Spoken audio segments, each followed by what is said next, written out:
आज हम लोग पाठ्य पुस्तक की कविता आत्म परिचय, जिसके रचनाकार हरिवंश राय बच्चन जी हैं, उस कविता को समझने का प्रयास करेंगे।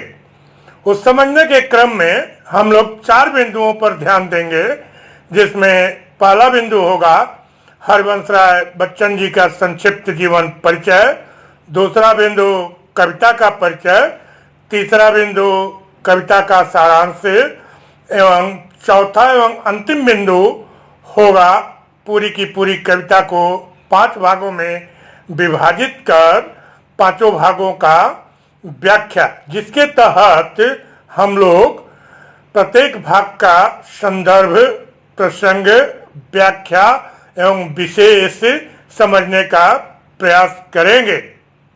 आज का विचारणीय बिंदु का प्रथम भाग हरिवंश राय बच्चन जी का संक्षिप्त जीवन परिचय।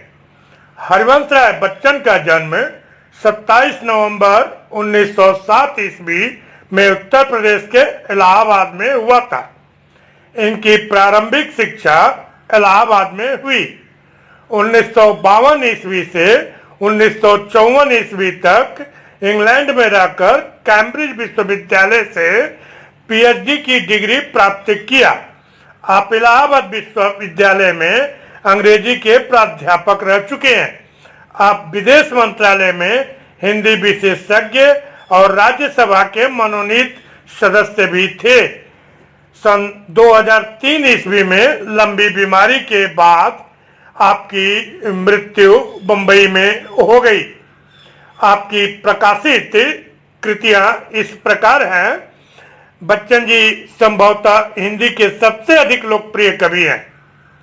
मधुशाला, मधुबाला, मधुकलश, निशा निमंत्रण, जाल समेटा, मिलन यामिनी आदि आपके काव्य संकलन है। सरल सहज भाषा में हृदय में उठती विभिन्न भावनाओं को अभिव्यक्त करना उनकी विशेषता है और इसीलिए पिछले 80 वर्षों से उनकी कविताएं लोगों की जुबान पर चढ़ी हुई है। बच्चन जी एक सफल गद्य लेखक भी है और उनकी 4 भागों में लिखी आत्मकथा हिंदी साहित्य में मील के पत्थर का स्थान रखती है। इस सब के बावजूद बच्चन जी का नाम लोकप्रिय कविता का पर्याय बन चुका है। क्रम को आगे बढ़ाते हैं और कविता से परिचित होने का प्रयास करते हैं, या यूं कहें कि कविता के प्रतिपाद्य को समझते हैं। कवि का मानना है कि स्वयं को जानना दुनिया को जानने से ज्यादा कठिन है। समाज से व्यक्ति का नाता खट्टा मीठा तो होता ही है, संसार से पूरी तरह निरपेक्ष रहना संभव नहीं। दुनिया अपने व्यंग बाण तथा शासन प्रशासन से चाहे जितना कष्ट दे, पर दुनिया से कटकर मनुष्य रह भी नहीं पाता, क्योंकि उसकी अपनी अस्मिता, अपनी पहचान का उत्स, उसका परिवेश ही उसकी दुनिया है। कभी अपना परिचय देते हुए लगातार दुनिया से अपने द्विधात्मक और द्वंद्वात्मक संबंधों का मर्म उद्घाटित करता चलता है। वह पूरी कविता का सार एक पंक्ति में कह देता है कि दुनिया से मेरा संबंध प्रीति कला का है। मेरा जीवन विरुद्धों का सामंजस्य है।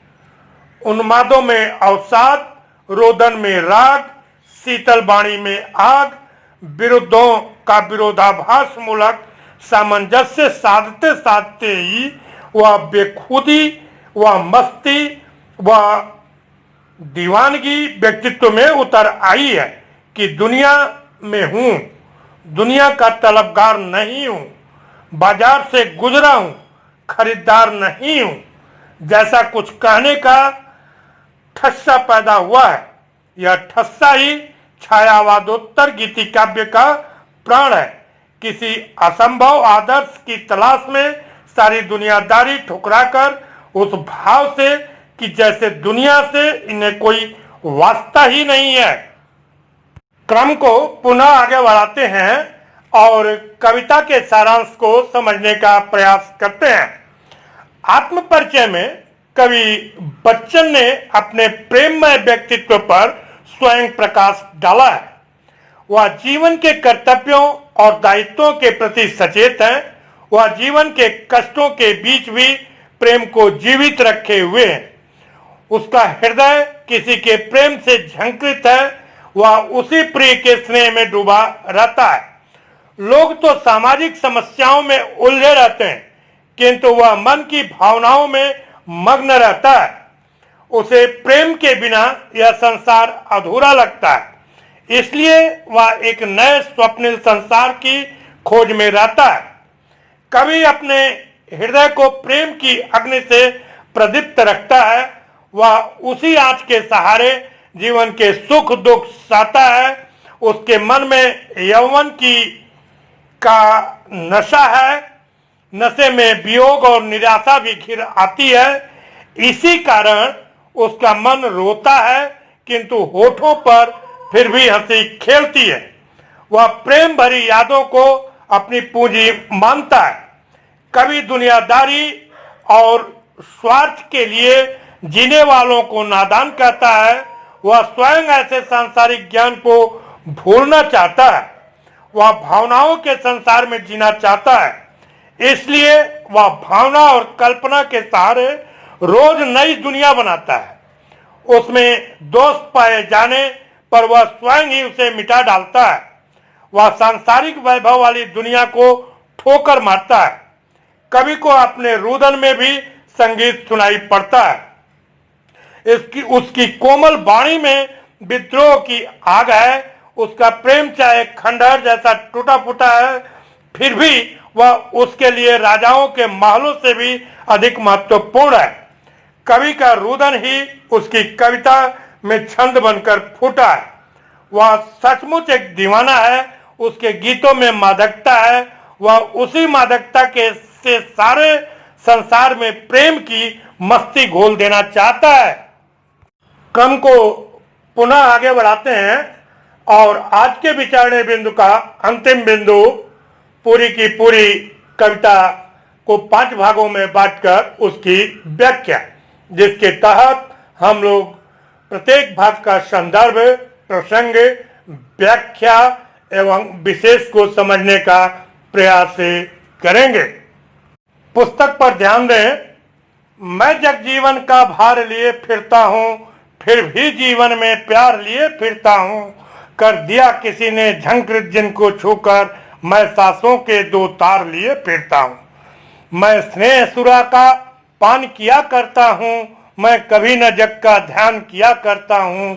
जग पूछ रहा उनको जो जग की गाते, मैं अपने मन का गान किया करता हूँ। आइए इन पंक्तियों के संदर्भ को देखें।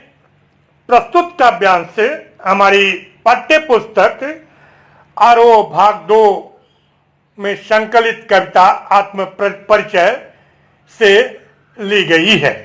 इसके रचनाकार प्रसिद्ध गीतकार डॉक्टर हरिवंश राय बच्चन जी हैं। आइए इन पंक्तियों के प्रसंग को समझें। इस कविता में कवि जीवन जीने की शैली बताता है तथा दुनिया से अपने द्वंद्वात्मक संबंधों को उजागर करता है। इन पंक्तियों की व्याख्या को समझते हैं। कवि कहता है, यद्यपि मुझ पर सांसारिक चिंताओं और दुनियादारी का भार बहुत है, मैं अपने सामाजिक दायित्वों के प्रति सचेत हूँ, फिर भी मेरा हृदय प्रेम से लबालब भरा हुआ है। मुझे मेरे किसी प्रिय ने प्रेम किया। मेरी सांसों के तार उस प्रेम की छुअन से संगीत की तरह बज उठे। मैं प्रेम से तरंगित हो उठा। अब मैं उसी प्रेम की झंकार में खोया खोया सा जी रहा हूं। कवि कहता है, मैं प्रेम रूपी मदिरा का पान किया करता हूं। आशय यह है कि मैं सदा प्रेम के भाव में डूबता उतराता रहता हूं। मैं सांसारिक झंझटों की परवाह नहीं किया करता। संसार मेरे बारे में क्या सोचता है, मुझे पागल, प्रेमी, आवारा आदि आदि क्या कहता है, मैं इस पर ध्यान नहीं दिया करता। यह संसार सदा उन्हीं लोगों की स्तुति किया करता है जो संसार की स्तुति किया करते हैं, अर्थात लोग सामाजिक सरोकारों वाले कवियों को पसंद किया करते हैं, परंतु मैं अपने गीतों में अपने मन के भावों को व्यक्त किया करता हूं। अपनी कविताओं का विषय भी मैं स्वयं हूं। आइए इन पंक्तियों के विशेष को समझते हैं। कवि ने निजी प्रेम को स्वीकार किया है, संसार के स्वार्थी स्वभाव पर टिप्पणी की है। स्नेह सुरा व सांसों के तार में रूपक अलंकार है। जग जीवन स्नेह सुरा में अनुप्रास अलंकार है। खड़ी बोली का प्रयोग है। किया करता हूं, लिए फिरता हूं में आवृत्ति गीत की मस्ती है। पुनः पुस्तक पर ध्यान दें। मैं निज उर के उद्गार लिए फिरता हूं, मैं निज उर के उपहार लिए फिरता हूं। है या अपूर्ण संसार न मुझको भाता, मैं स्वप्नों का संसार लिए फिरता हूं। मैं जला हृदय में अग्नि दहा करता हूं, सुख दुख दोनों में मग्न रहा करता हूं। जग भव सागर तरने को नाव बनाए, मैं भव मौजों पर मस्त बहा करता हूं। आइए इसके संदर्भ को समझते हैं। प्रस्तुत पद्यांश हमारी पाठ्य पुस्तक आरोह भाग 2 में संकलित कविता आत्मपरिचय से ली गई है। इसके रचनाकार प्रसिद्ध गीतकार हरिवंश राय बच्चन जी हैं।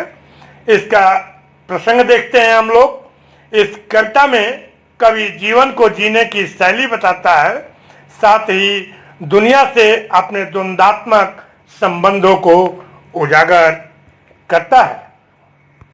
इन पंक्तियों की व्याख्या को समझते हैं। कवि कहता है, मैं इस दुनिया के बारे में नए नए मनोभाव रखता हूं। मैं उन्हीं मनोभावों को लिए लिए उमड़ता घुमड़ता रहता हूं। मैं इस संसार को अपने हृदय के कोमल भाव प्रदान करना चाहता हूं। यह बाहरी संसार मुझे अधूरा लगता है, इसमें प्रेम का अभाव है, इसलिए यह प्रेम विहीन संसार मुझे भाता नहीं है। मेरे मन में प्रेममय संसार का एक सपना है, जिसे लिए लिए मैं भटकता फिर रहा हूं। मैं अपने अनुसार एक प्रेमिल संसार रचना चाहता हूं। कवि कहता है, मैं स्वयं ही अपने हृदय में प्रेम की अग्नि जलाता हूं, फिर उसकी आंच से स्वयं सुलगता रहता हूं। मैं इसी प्रेम दीवानगी में मस्त होकर जीवन में आए सुख दुख के बीच तल्लीन रहा करता हूं। यह संसार विपदाओं के सागर के समान है, परंतु मैं प्रेम रूपी नाव के सहारे उन विपदाओं को पार कर लेता हूं। इस प्रकार मैं संसार सागर के किनारे लग जाता हूं और अपने प्रेम की मस्ती और उमंग से जिया करता हूं। आइए इन पंक्तियों के विशेष को समझते हैं। कवि ने प्रेम की मस्ती को प्रमुखता दी है। व्यक्तिवादी विचारधारा की प्रमुखता है। स्वप्नों का संसार में अनुप्रास तथा भवसागर और भव मौजों में रूपक अलंकार है। खड़ी बोली का स्वाभाविक प्रयोग है। तत्सम शब्दावली की बहुलता है। श्रृंगार रस की अभिव्यक्ति हुई है। पुनः पुस्तक की तरफ ध्यान दें। मैं यौवन का उन्माद लिए फिरता हूँ, उन्मादों में अवसाद लिए फिरता हूँ, जो मुझको बाहर हंसा रुलाती भीतर, मैं हाय किसी की याद लिए फिरता हूँ। कर यत्न मिटे सब, सत्य किसी ने न जाना, नादान वही है, हाय जहां पर दाना, फिर मूढ़ न क्या जग जो इस पर भी सीखे, मैं सीख रहा हूं सीखा ज्ञान भुलाना। आइए इन पंक्तियों के संदर्भ को देखते हैं। प्रस्तुत पद्यांश हमारी पाठ्य पुस्तक आरोह भाग 2 में रचित कविता, संकलित कविता आत्मपरिचय से उद्धृत है, जिसके रचनाकार प्रसिद्ध गीतकार डॉक्टर हरिवंश राय बच्चन जी हैं। इसके प्रसंग को समझते हैं। इस कविता में कवि जीवन को जीने की शैली बताता है, साथ ही दुनिया से अपने द्वंद्वात्मक संबंधों को उजागर करता है। आइए इन पंक्तियों की व्याख्या को समझते हैं। कवि कहता है, मेरे मन में जवानी का पागलपन सवार रहता है। मैं अपनी प्रेमिका से मिलने के लिए बेचैन रहता हूँ। मैं दीवानों की तरह जीता हूँ। मेरी दीवानगी मुझे कदम कदम पर निराशा से भर देती है। मैं वियोग के कारण सदा कसमसाता रहता हूँ। मेरे मन में अपनी प्रिया की ऐसी याद समाई हुई है, जिसे याद करके मैं मन ही मन रोता रहता हूँ, परंतु दुनिया के सामने दिखने को हंसता रहता हूँ। संसार में सब लोगों ने मिलकर खूब प्रयत्न किया। सबने सत्य को जानने की कोशिश की, परंतु जीवन सत्य को कोई जान नहीं पाया। इस कारण जिसे भी देखो वही नादानी कर रहा है।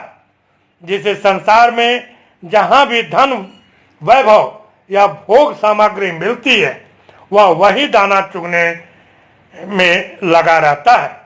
नादानी में वह भूल जाता है कि वह संसार के जाल में उलझ गया है।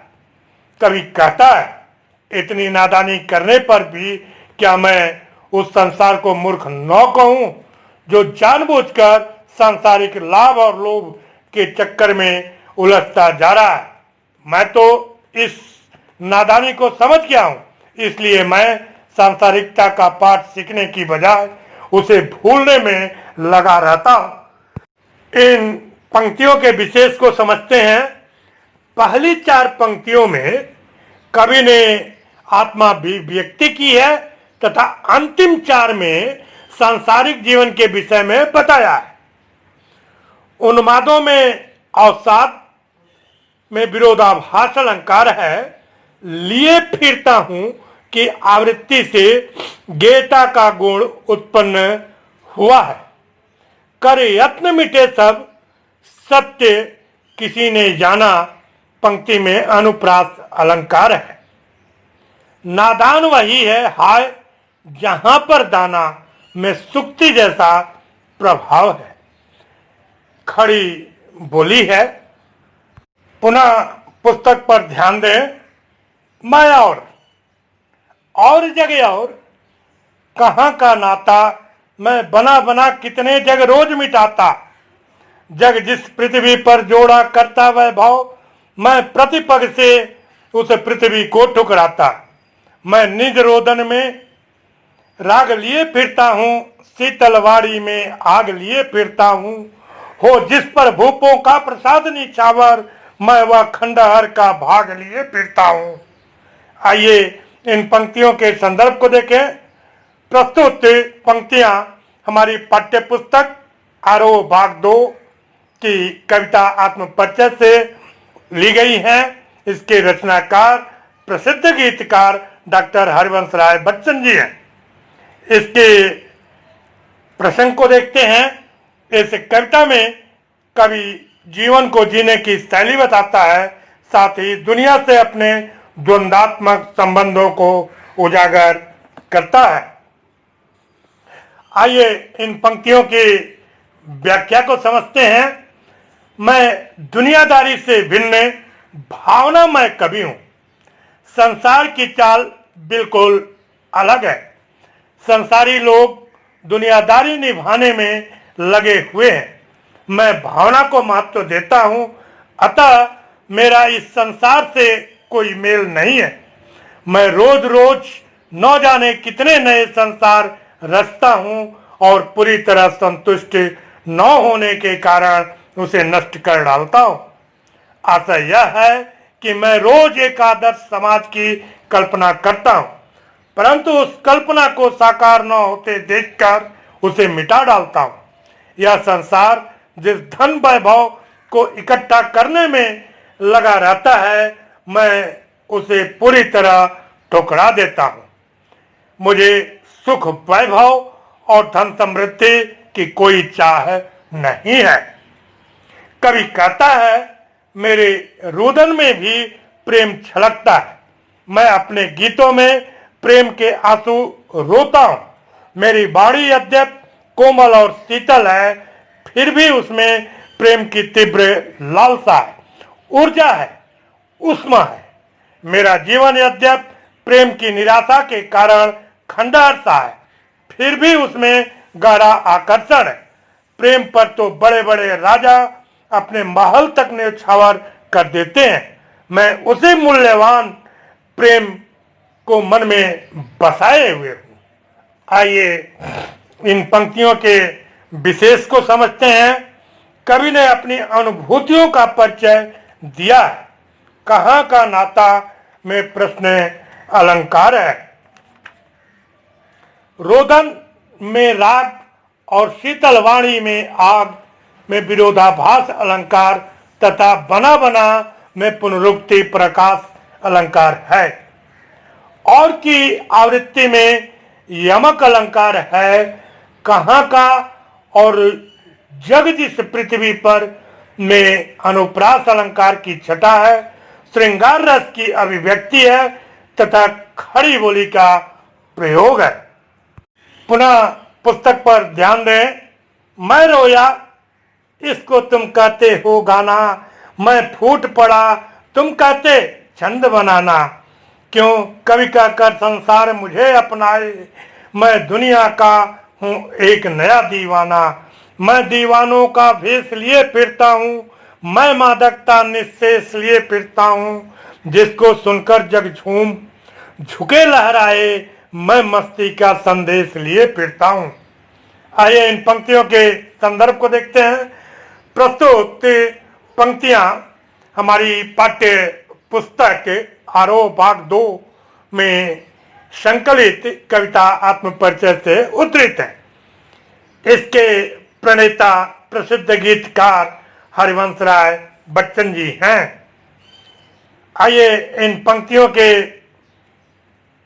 प्रसंग को देखते हैं। इस कविता में कवि जीवन को जीने की अपनी शैली बताता है, साथ ही दुनिया से अपने द्वंद्वात्मक संबंधों को उजागर करता है। आइए इन पंक्तियों के व्याख्या को समझते हैं। कवि कहता है, जिन्हें तुम मेरे गाने कहते हो वह वास्तव में मेरे हृदय का रुदन है, मेरा चित्कार है। यह रुदन प्रेम की निराशा के परिणाम स्वरूप प्रकट हुआ है। जब मैं प्रेम के आवेग से भरकर पूरे उन्माद से शब्दों में फूट पड़ता हूं, तो तुम उसे नए छंद की संज्ञा देते हो। वास्तव में मेरे छंदों में मेरा क्रंदन फूटा है। दुनिया मुझे कवि के रूप में व्यर्थ ही सम्मान देती है। वास्तव में तो मैं कवि नहीं अपितु प्रेम दीवाना हूं। मेरा हृदय प्रेम की मस्ती से लवरेज है। कवि कहता है, मैं संसार में प्रेम दीवानों की तरह विचरण करता हूं। जहां भी जाता हूं अपनी दीवानगी से वातावरण को मस्त बना देता हूं। मेरे काव्य में प्रेम की संपूर्ण मस्ती छाई रहती है। मैं प्रेम और यौवन के गीत गाता हूं। मेरे गीतों में ऐसी मस्ती है जिसे सुनकर लोग झूम उठते हैं, प्रेम में झुक जाते हैं और आनंद में लहराने लगते हैं।